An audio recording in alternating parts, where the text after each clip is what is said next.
c'est la salive des moustiques femelles qui sont contaminants. Et après, vous avez une fièvre élevée. Ils souffrent d'arthralgie pas possible. Puis il y a des myalgies, des céphalées, et puis aussi une éruption maculo-papuleuse. Bon, tout ça se soigne. AVS avec Philippe Robichon.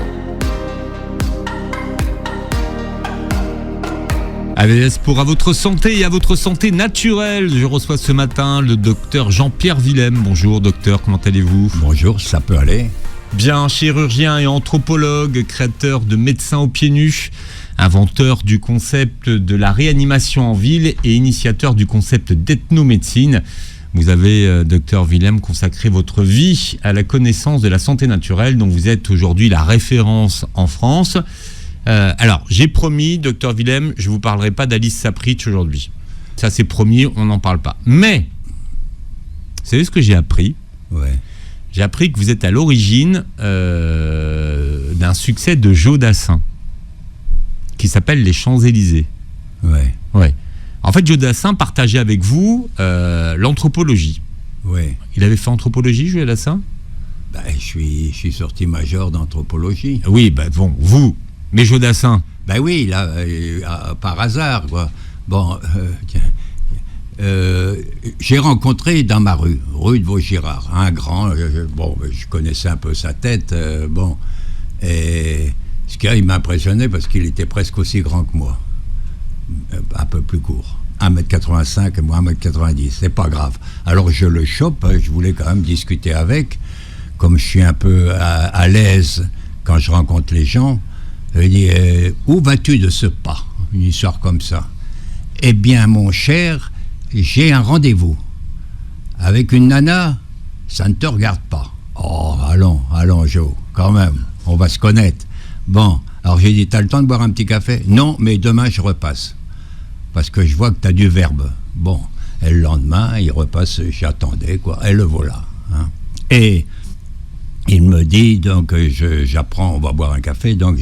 Et je me dis qu'est-ce que comme parcours, que tu as fait comme études et tout. Puis j'apprends qu'il a fait anthropologie. Oh là, parce que déjà, c'est pas n'importe qui font l'anthropologie, quand même, c'est une discipline de luxe. Et j'en voulais savoir davantage, quoi. Et puis, alors voilà donc le personnage...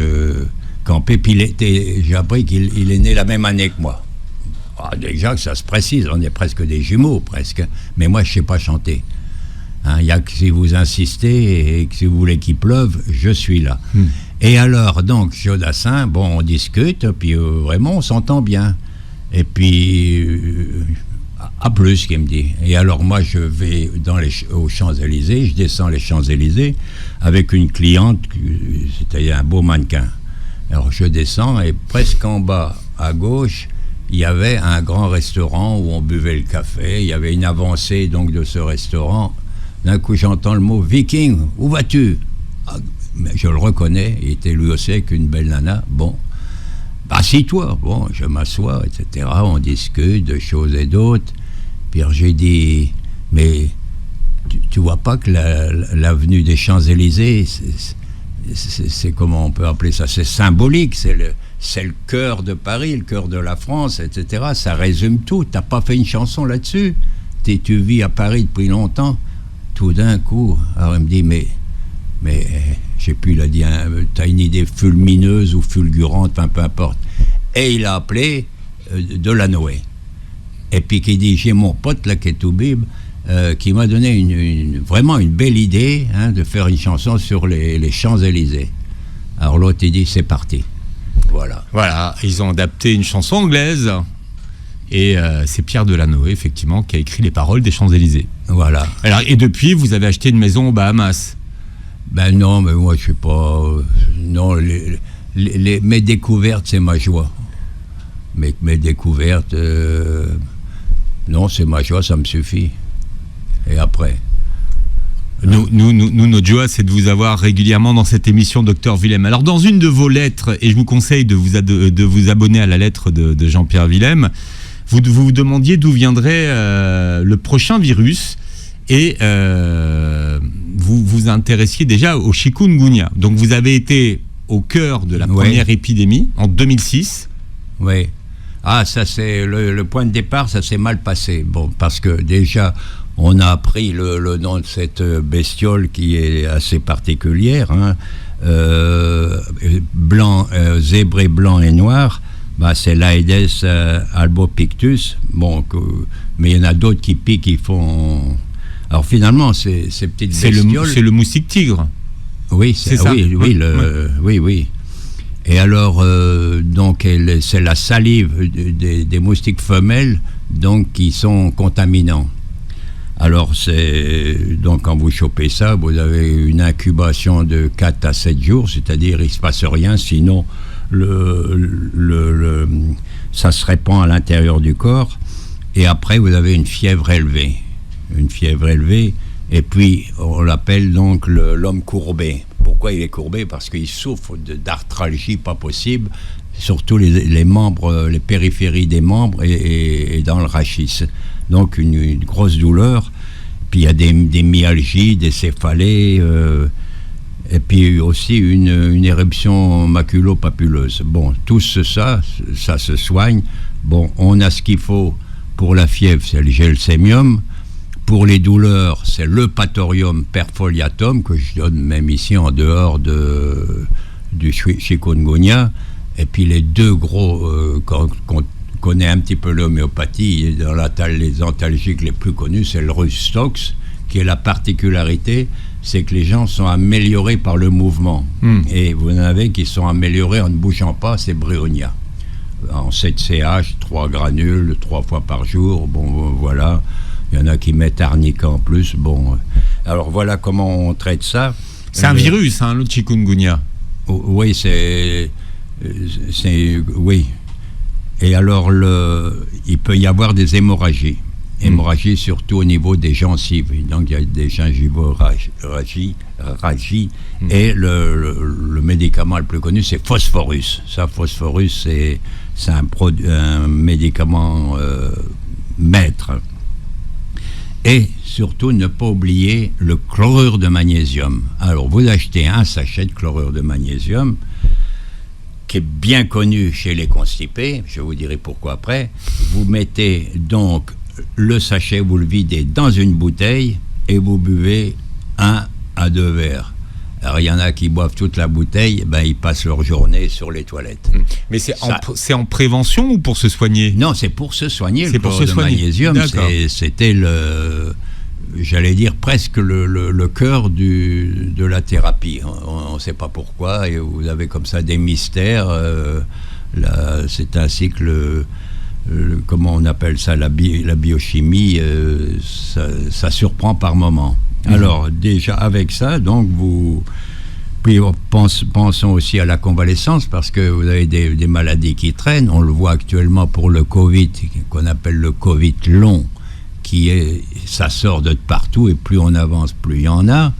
Et en plus, j'ouvre une petite fenêtre pour dire qu'en plus, l'Alzheimer arrive chez les Covid longs. C'est infernal. C'est infernal. Ceux qui ont pris des décisions comme ça, ils peuvent battre leur culpe. Alors, donc, comme convalescence, c'est China. China, 5CH. En général, on le donne après une hémorragie, etc. Et le Kalium phosphoricum, que l'on donne aux étudiants pour passer le bac, par exemple, Kalium phosphoricum. Voilà. Et puis, alors, 2 bons produits. C'est la spiruline. La spiruline, c'est assez complet. C'est une algue. C'est une algue, mais qui correspond vraiment à la fatigue pour la récupération, etc. Et on parle actuellement de l'amphocyanine, pareil, qui est dans un autre laboratoire. Donc voilà un petit peu, grosso modo, comment on attaque le chikungunya. Est-ce que la médecine officielle, c'est-à-dire qu'il n'y a pas de traitement, c'est du symptomatique. Et en plus, mais il y a le vaccin. Alors les gens se font vacciner ou pas. Voilà un petit peu le chikungunya. Et il y a la dengue. De temps en temps, je reçois du courrier. Il y a la dengue, il y a des fièvres hémorragiques. On reprend à peu près les mêmes traitements que ceux-là, mais comme il y a une hémorragie, c'est l'hélicrise italienne. qui a un effet excellent. Alors là, on parle d'huile essentielle. Oui, en huile essentielle, quoi. Ouais. La dengue, vous avez à peu près les mêmes symptômes. Enfin, on peut déjà appliquer cet ensemble de thérapies, là. C'est-à-dire que chikungunya et dengue, c'est à peu près le... Oui, il y en a. Il y en a quand on voit l'ensemble des symptômes. Ça se ressemble, c'est ça que ça veut dire? Oui, il y a des symptômes communs, des signes communs. Mmh. Est-ce qu'il y a des risques finalement en France d'avoir une épidémie de dengue? Ah ben lié, déjà il est arrivé déjà, mais on a pris vous savez qu'avec le comment on appelle ça, la désorientation écologique, tout remonte vers le nord et ces petites bestioles des pays chauds, dans le Midi, c'est comme si on était à Dakar, hein. Bon, alors à partir de là, on les a identifiés, etc. Et puis on a d'autres virus qui reviennent, puis on a encore des cousins germains du Covid-19. Enfin, on n'est pas sorti de l'auberge, hein. On n'est pas sorti de l'auberge. Oui, quand on parle de dengue, on parle de grippe tropicale. Pourquoi c'est les mêmes symptômes qu'une grippe? C'est parce qu'il y a des myalgies, il y a la fièvre, etc. On est mal foutu, on est dans le malaise. Comme la grippe, quoi. La grippe, c'est indéfinissable. Sinon, il faut rester couché et puis boire de la tisane, quoi. Et puis rendre les thérapies. Mais enfin, les thérapies naturelles sont beaucoup plus adaptées, sont beaucoup plus spécifiques. Parce que si vous commencez à prendre la thérapie officielle, vous surchargez en plus, donc le foie, vous le congestionnez, etc. Donc on s'embarque dans d'autres phénomènes, quoi. Est-ce que là, on est bien équipé? Parce que finalement, toutes ces pathologies, c'est des pathologies courantes. Et la médecine naturelle, on la voit partout, même en Afrique, etc. Et donc, ils font une recherche pour soigner ces premières petites maladies qu'on voit au quotidien, quoi. Et vous le savez, aujourd'hui, le docteur Jean-Pierre Willem répond à toutes vos questions, toutes les questions des auditeurs de Beurre FM. Ah tiens, on parlait tout à l'heure de Jodassin. Oui. Là, j'aurais bien voulu le soigner, hein. C'est vrai. Et ça lui aurait évité 3 infarctus. Alors vous savez que le docteur, si vous n'avez pas écouté l'émission depuis le début, c'est une idée du docteur Willem, enfin les Champs-Élysées. C'est lui qui a soufflé l'idée d'écrire une chanson sur la plus belle avenue du monde à Jodassin, qui a appelé Pierre Delanoë, qui en a fait une chanson. Alors c'est bizarre parce que Solal, lui, chante pas du tout les mêmes paroles. Il n'y arrive pas, lui, qu'est-ce qu'il fait? Solal qui réalise l'émission, il chante pas du tout ça. Il n'a pas trouvé, là. Mais si, il l'a chanté. C'est pas la même version. Il est petit, il a dribblé Léo Messi. Voilà ce qu'ils font des tubes du docteur Willem. Je vais vous amener un appareil sur mon portable, on peut le trouver, la chanson. Oh, il est trop drôle. Bon, Jean-Pierre Willem, Anne vous interroge et vous pose cette question: combien de temps doit-on prendre les huiles essentielles? Est-ce qu'on doit arrêter tout de suite s'il y a une amélioration ou prolonger la prise? Alors, Anne, si elle a une gamine de 10-12 ans, il faut qu'elle pose la question à sa gamine. Vois-tu, ma petite, j'avais telle maladie, j'ai pris des huiles essentielles, je suis guéri. Qu'est-ce qu'il faut que je fasse? Alors la gamine va vous dire, si tu es guéri, pourquoi tu vas continuer? C'est logique. C'est tout à fait logique. On arrête le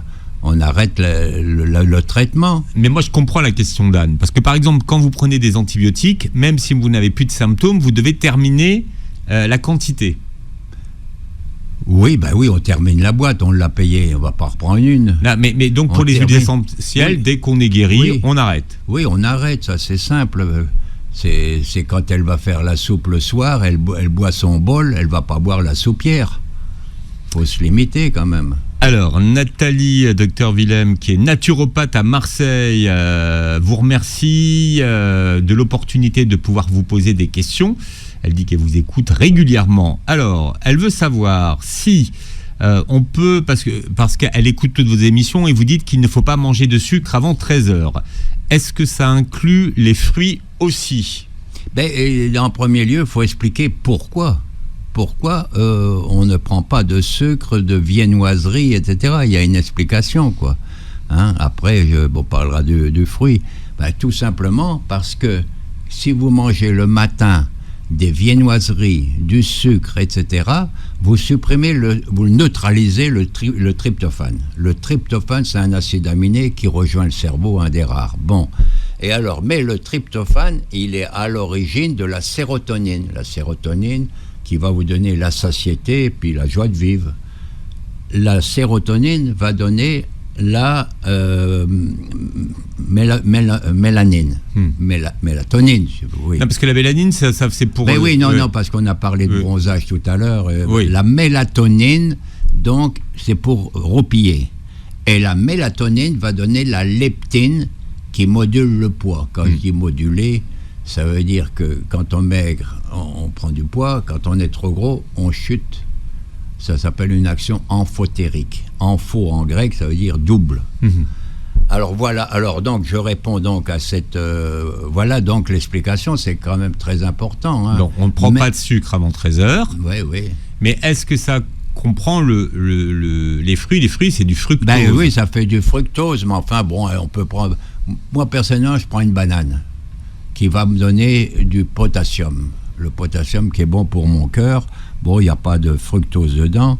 Mais alors en plus, donc le fructose, c'est pas bon parce que c'est un sucre qui va encore amener de la cellulite ou des choses comme ça. Donc moi, je me contenterai de ça.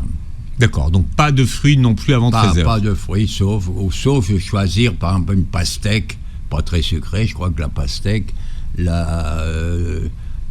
ou même à la rigueur, ce qui est excellent, c'est la myrtille. Si elle veut en prendre des myrtilles, ça c'est incroyable pour la qualité des yeux et des intestins. Les myrtilles, c'est à la mode maintenant, on en trouve partout sous forme de petites myrtilles, des petites barquettes. C'est excellent. Alors, Iman de Lille, Jean-Pierre Willem, vous demande si vous connaissez un traitement efficace pour les crises d'épilepsie en homéopathie ou autre. Merci. Alors, l'épilepsie, donc, ce sont des crises convulsives, hein, des décharges électriques donc, dans le cerveau. Alors, vous en avez une épilepsie qui est généralisée, donc qu'on appelle le grand mal. Et le petit mal, ou absence, c'est le petit mal, bon. Alors vous tombez dans les pommes, d'abord il faut nettoyer le secteur pour pas que quand ça arrive, quand une crise arrive comme ça, on essaye qu'il évite de se blesser. Bon, il pisse dans la culotte, c'est pas grave. Alors, il y a une grande particularité, moi, qui me plaît dans l'épilepsie, il y a une huile essentielle, une seule, mais il ne faut pas se tromper, écoutez bien. Vous avez donc le Persilium cultivus, et vous avez le persil frisé. Le premier, il possède des cétones. Il vous donne de l'épilepsie. C'est vraiment la chose à éviter. Donc il déclenche. Donc déclenche. Voilà, donc, or, le persil frisé, hein, j'en ai donné aux enfants, il est anti-épileptique. Alors j'en ai même donné à des petits-enfants, ils mettaient une goutte sur le poignet, là, 2 fois par jour, et ça marchait. J'ai pris des risques, parce que si jamais vous vous trompez, vous vous rendez compte, vous aggravez le mal. Voilà donc pour les huiles essentielles. Mais ce qui est intéressant, c'est à savoir, c'est l'homéopathie. Vraiment, il y a ce qu'il faut. Vous avez le Cicuta virosa, qu'on appelle le persil des fous, qu'on donne en 9 CH. Quand on élève, quand c'est du psychique, etc., on est au-delà de 9 CH. Vous avez le Nanta crocata, c'est le persil laiteux, hein, que l'on prend donc en 7 CH. Il y a le Cuprum metallicum, dès qu'il y a des convulsions, etc., ça marche bien. Le Sina, alors on donne cela parce que vous pouvez avoir des épilepsies chez les enfants qui ont des vers, une verminose, donc il faut aussi les vermifugés, hein, il y a ce qu'il faut, il y a le vermifluide qu'on peut trouver. Alors vous avez aussi l'opium 9 CH, c'est quand la crise survient pendant la nuit. voyez, c'est très fin l'homéopathie. L'homéopathie, oui. Alors l'Ignacia 9CH, c'est après une grosse émotion. Vous voyez, par exemple, moi, tout à l'heure, quand j'ai peur que vous me posez certaines questions, je peux faire, enfin, je ne suis pas épileptique, mais je prendrai de l'Ignacia 9CH pour me prévenir. Si je vous parle d'Alice Sapritch, vous allez avoir une grosse émotion. Tout à l'heure, j'ai oublié, la prochaine fois, je prendrai un tube d'homéopathie. Moi, je pense qu'il vaut mieux le prendre. Ah, punaise. Alors, et aussi, il faut jeûner. Il faut jeûner, ça fait du bien. D'abord, ça met le corps en acidose. Et c'est un terrain qui est favorable pour neutraliser l'épilepsie. Jeûner. Je ne parle pas assez du fait de jeûner. C'est pas la peine d'attendre le ramadan ou le carême pour faire ça. Là. Alors, mais cette personne qui a cet enfant épileptique, là, donc, alors, c'est pas forcément un enfant, hein, à poser la question. Ou un adulte, peu importe. Ouais. C'est quand même une grave maladie. Hein. Il faut savoir que je n'ai que donné 5 minutes d'explication. Hein. Je conseille toujours, quand vous avez une grave maladie comme ça, hein, c'est traité sans ordonnance. Il y a 10 pages dessus. Alors, montrez-le bien, docteur Willem. C'est votre best-seller chez Guy Trédaniel. C'est Trédaniel, voilà. Ouais. Hein, ça coûte. Vous vous rendez compte, vous sauvez quelqu'un pour 26 €. Parce qu'à chaque fois, parce que je reçois beaucoup de courriers, les gens n'achètent, surtout dans la thyroïde, ils n'achètent pas ce petit livre qui est indispensable et je dois perdre mon temps à expliquer, faire un cours. Alors, ce petit livre, il s'appelle comment, docteur? Celui que vous venez de montrer sur la thyroïde. Ça, c'est les troubles de la thyroïde. Tout est soigné, tout ce qu'il faut prendre. Aux éditions Dauphin. Aux éditions Dauphin. Voilà. Mais celui-là, j'insiste, parce que vous en aurez d'autres dans vos questions où vous le lisez, etc. Vous êtes sécurisé parce qu'il connaît, ou la mère, ou peu importe, connaît déjà l'évolution. Puis s'il y a des modalités de comportement différents, donc il y a un traitement. Vous voyez, on ne peut pas tout dire comme cela. Alors, docteur, merci pour cette réponse complète.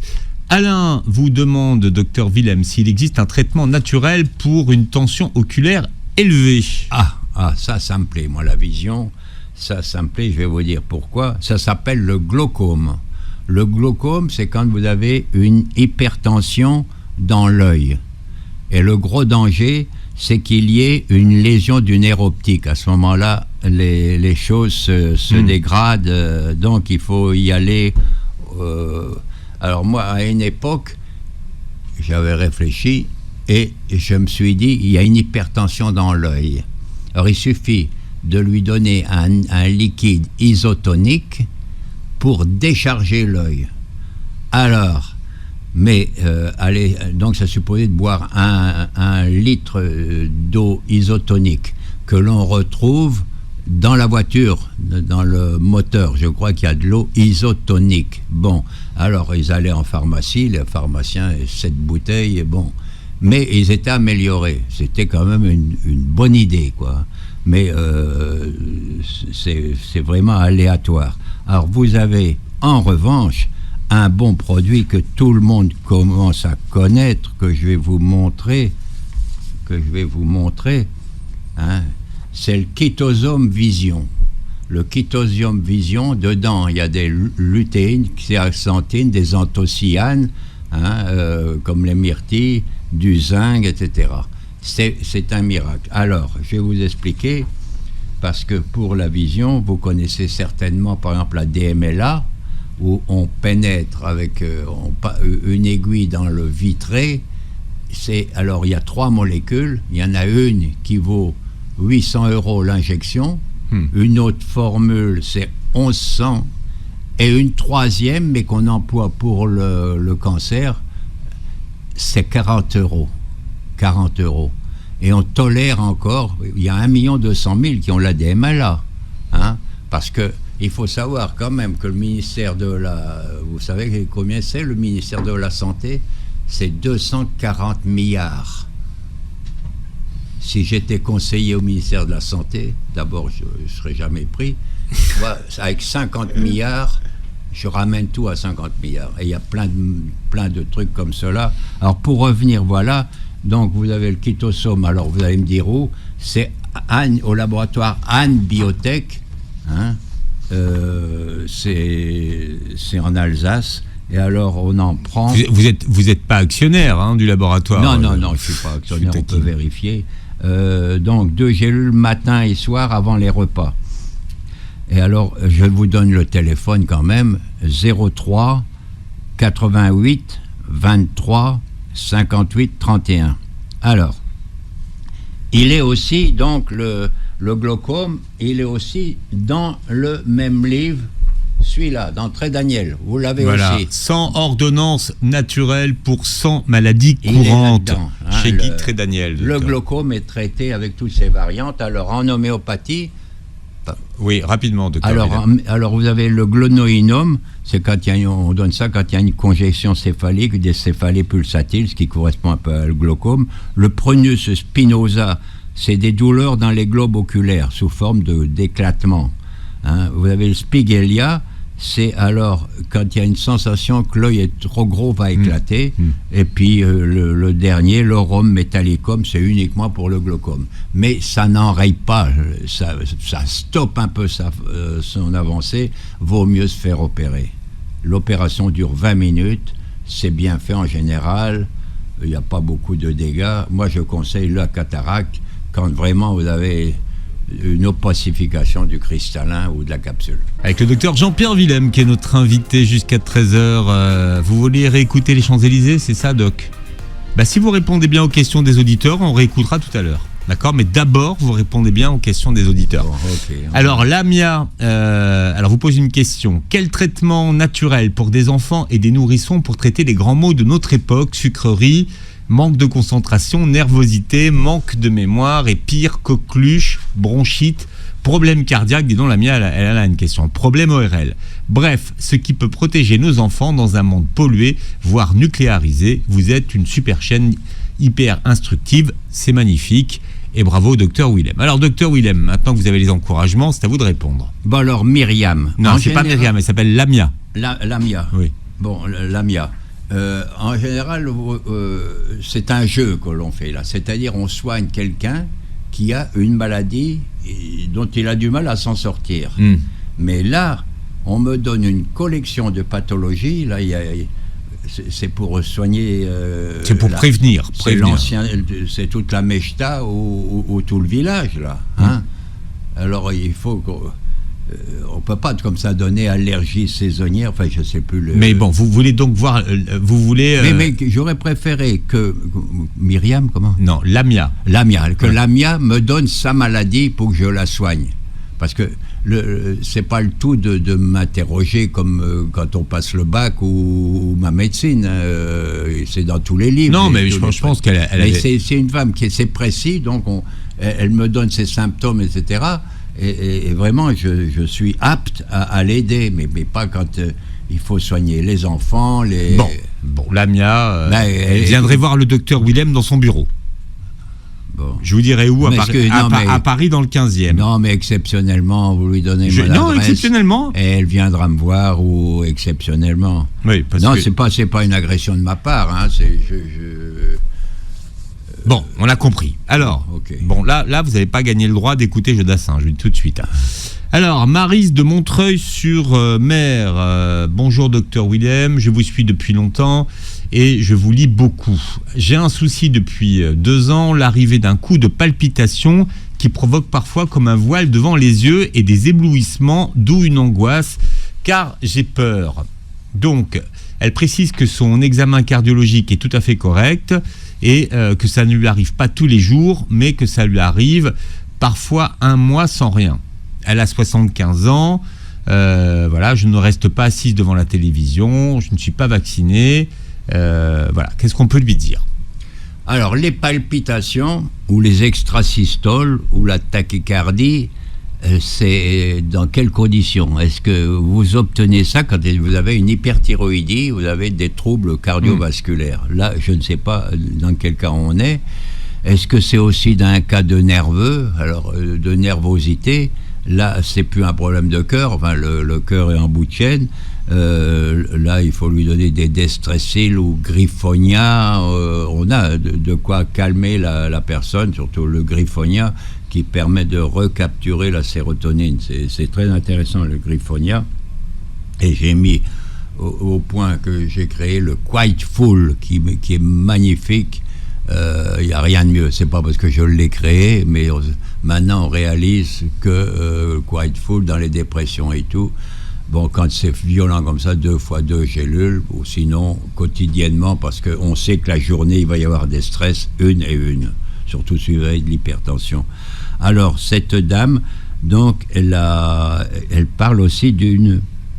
Elle parle pas d'hyperthyroïdie, non? Non. Alors, il y a des angoisses. Alors, l'angoisse, ce sont le lithium, les comment on appelle ça, les microsols de lithium ou granions de lithium. Vous en prenez jusqu'à 3 par jour. Quand vous savez, c'est une crise d'angoisse, c'est au niveau moral, on se sent vraiment mal, hein.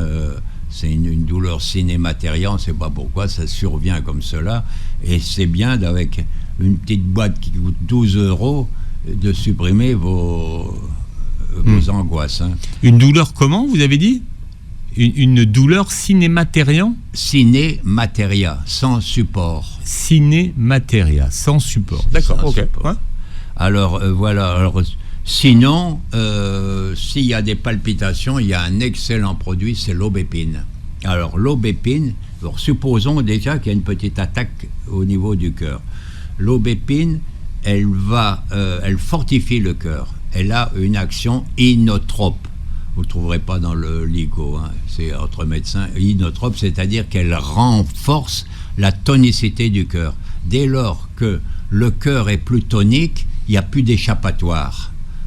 Hein, c'est-à-dire il a retrouvé sa force et il n'y en a plus, donc vous supprimez les extrasystoles, etc. Et ça se prend l'aubépine en gémeaux, ce que vous voulez. Il y a un produit qui est tout prêt, c'est le gémophytol aubépine. Vous en prenez 3 fois 10 gouttes chez le laboratoire COPMED et ça va nettement mieux. C'est des bourgeons, hein. C'est des bourgeons, oui, ça s'appelle gémophytol, oui.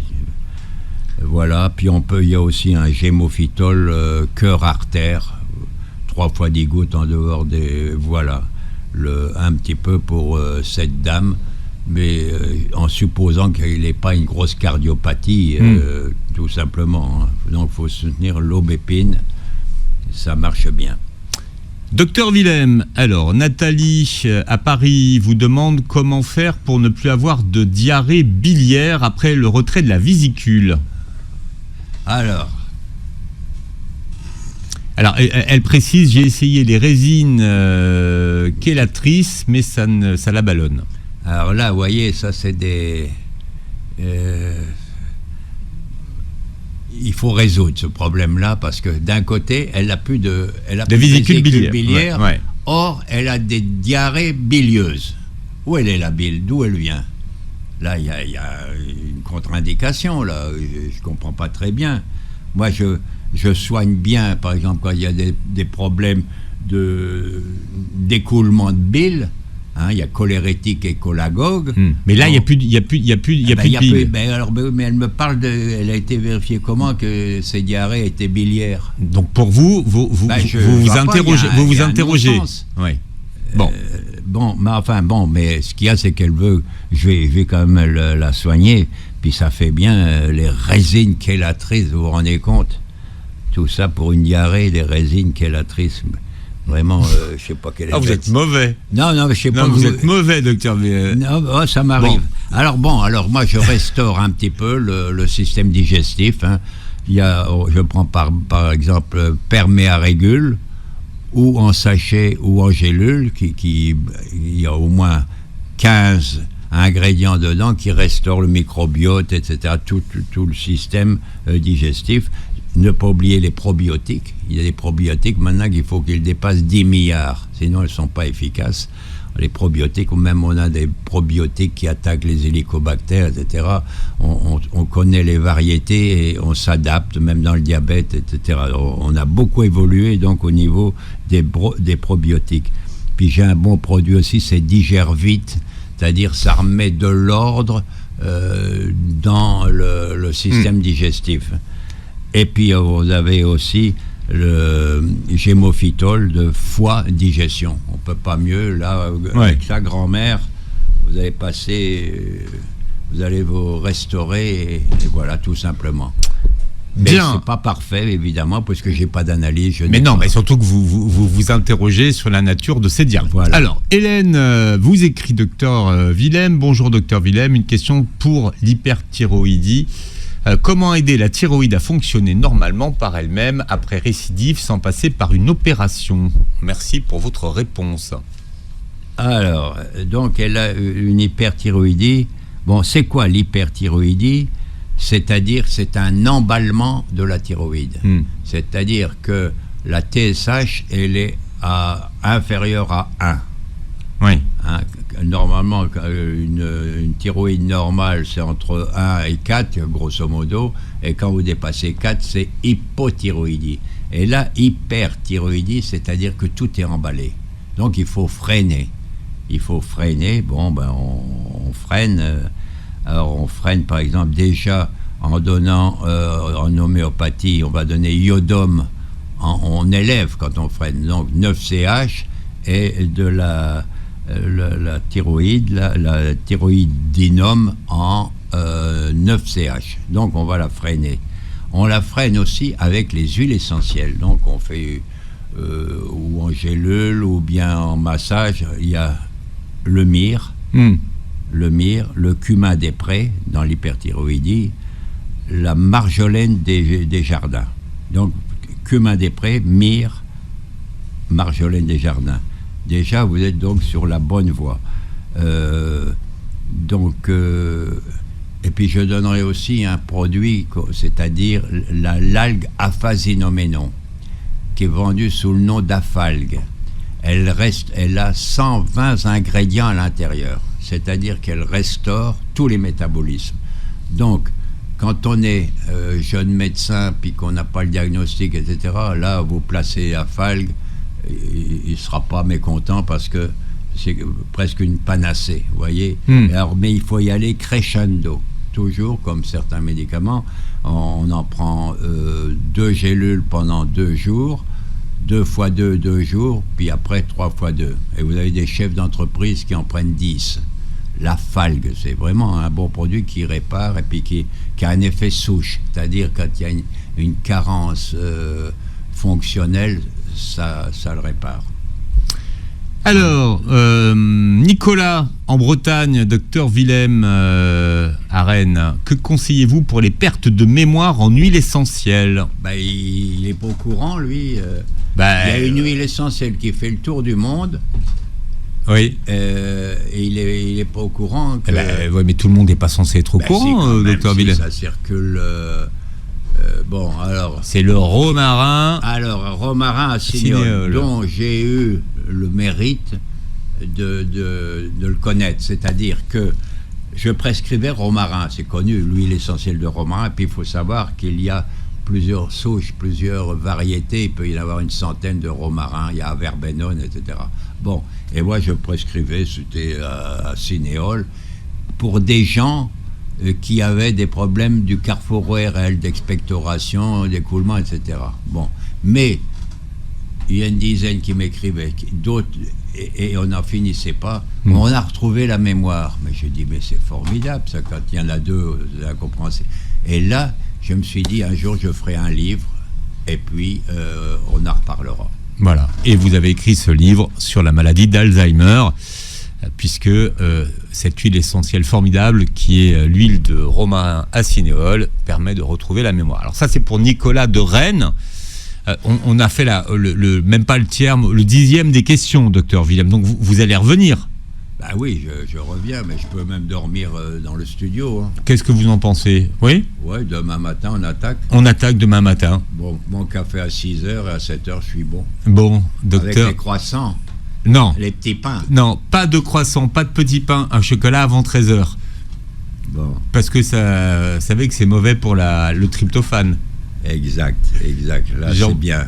Ah, vous voyez, je vous écoute. C'est très bon. Je ça, bois vos C'est paroles. même délicat de votre part. Ah, vous avez vu ça? Ça me ressemble pas. Hein. Ouais, la délicatesse, vous savez ce que c'est que Non. c'est la fleur de la charité. C'est joli, hein, la Ouais. fleur de la charité. On va se quitter sur ces belles paroles du Dr Willem. Vous réécouterez l'émission en podcast sur beurrefm.net et sur les plateformes qui reprennent l'émission. Et vous verrez la captation de cette émission sur la chaîne YouTube.